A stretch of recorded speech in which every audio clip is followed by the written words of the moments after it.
এক রাতে খলিফা ওমররা প্রজাদের অবস্থা দেখতে ছদ্মবেশে বের হলেন। হাঁটতে হাঁটতে তিনি দেখলেন এক মা তার সন্তানদের নিয়ে আগুনের পাশে বসে আছেন। বাচ্চারা ক্ষুধায় কাঁদছে। চুপ করো সোনামণিরা, একটু পরেই খাবার হয়ে যাবে। ওমররা দেখলেন হাঁড়িতে খাবার নয়, কেবল পানি ও পাথর ফুটছে সন্তানদের ভোলানোর জন্য। তিনি দ্রুত ফিরে গিয়ে নিজের কাঁধে আটা ও তেলের ভারী বস্তা তুলে নিলেন।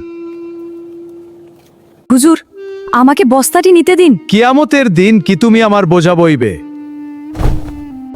খলিফা হয়েও তিনি নিজ হাতে আগুন জ্বালিয়ে ওই পরিবারের জন্য রান্না করে দিলেন।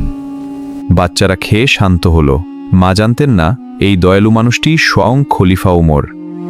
আল্লাহর কসম, খলিফা হওয়ার যোগ্য উমর নয়, বরং আপনিই ছিলেন। নেতৃত্ব মানে জনগণের সেবার দায়িত্ব। ইসলামের দ্বিতীয় খলিফার জীবন আমাদের এই শিক্ষাই দেয়।